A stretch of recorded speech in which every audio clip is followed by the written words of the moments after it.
For the ancient Greeks and Romans, all of the land south of Egypt was called Ethiopia. Up until the 3rd century, their interactions with that part of Africa had been limited to not much more than a few trading expeditions. For them, it was a land of mystery. The Greeks, Romans, and other Europeans at the time didn't realize that what they called Ethiopia was really a powerful kingdom that locally was known as Aksum. Eventually, that kingdom would become one of the most powerful and wealthiest empires in world history.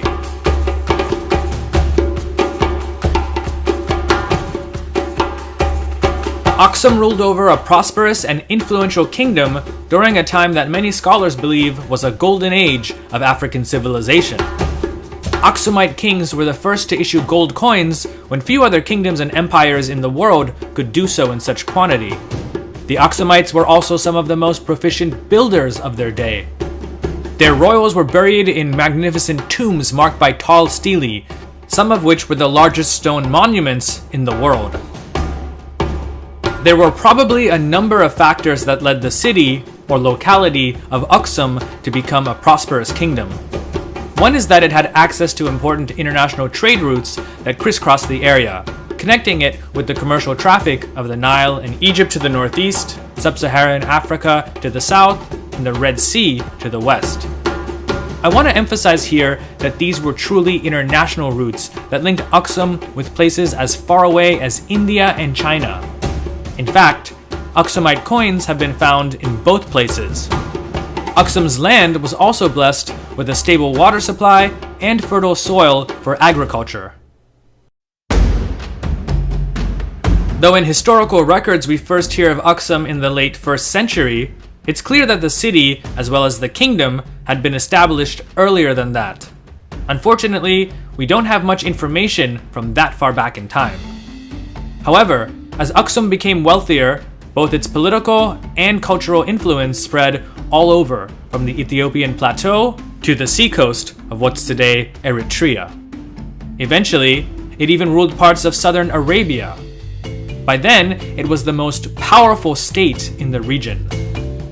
In fact, a better word instead of kingdom would be Empire of Aksum, since there were many smaller states that it either ruled directly over or exacted tribute from. Aksum's ruler was called the Nagusa Nagast, meaning the King of Kings.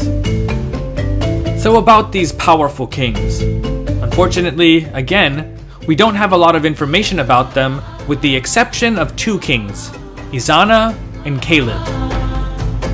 Reigning from the 320s to about 360, Ezana is one of the most famous Axumite kings in world history. This is primarily for 2 reasons.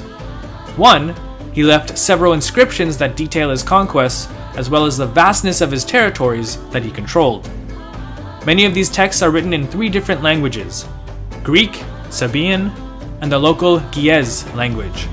Though Ge'ez is no longer the common tongue in Ethiopia, it's still used by the Ethiopian Church as a liturgical language.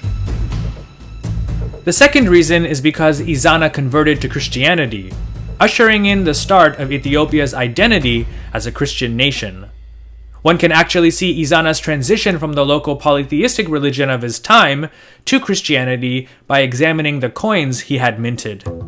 His early coins have images of a disc and a crescent, symbols of the old polytheistic religion, while those minted towards the end of his reign feature the cross. In fact, he's the first Christian king anywhere in the world to have put crosses on coins. The story of how Ezana became a Christian is an interesting one. According to the Roman historian Tyrannius Rufinus, 2 brothers, Frumentius and Edesius, went with their uncle on what was probably a commercial trip along the African coast of the Red Sea. However, their ship was attacked by marauders, with everyone massacred except for the 2 brothers, who were sold to the king of Aksum as slaves. The 2 boys gained favor at the court of the king, and shortly before his death, were given their freedom. Just before they were to return home, the now widowed queen, who was also the regent for her young son, Ezana, begged for them to stay and to educate the new boy king in the ways of the world. The 2 agreed, with Frumentius becoming especially close to Ezana. He also used his position to promote Christianity whenever possible. When Ezana came of age and was able to rule by himself, the two brothers left, with Frumentius going to the Patriarch of Alexandria, Athanasius, and requesting him to send a bishop and some priests as missionaries to Aksum. However, Athanasius, believing that Frumentius was the best person for the job, made him a bishop and gave him the task of converting the Axumites. Frumentius went back to Aksum and eventually converted and baptized Ezana. Not only did he become the first bishop of Aksum, but he's also revered as the first patriarch of the Ethiopian Orthodox Church. Frumentius is also believed to have been the first to translate the Bible into the Ge'ez language. The next great Aksumite ruler that we have substantial records of is the 6th century king Caleb. During his reign, the Axumite Empire was probably at its height. He's most famous for leading a military campaign around the year 525 against the kingdom of Himyar in what's today southern Yemen. The story goes that the Byzantine emperor Justin I made a strong request to Caleb to lead an assault on Himyar because its king, Yusuf, better known as Du Nuwas, had massacred a good part of Himyar's Christian community in a place called Najran. Caleb, along with other Christian allies, crossed the Red Sea, and if the sources are to be believed, easily defeated Himyar's army and killed Du Nuwas. After this, he appointed a viceroy to rule the area in his name. However, the viceroy was soon deposed by an Axumite named Abreha, who refused to pay tribute to Caleb and declared himself to be southern Arabia's new king. Despite losing that part of Arabia, Caleb had accomplished the task of bringing Du Nuwas to justice. Tradition has it that Caleb eventually abdicated his throne and spent the remainder of his life in a monastery. For championing the cause of Christianity and defeating Du Nuwas, the Ethiopian Church eventually made him a saint.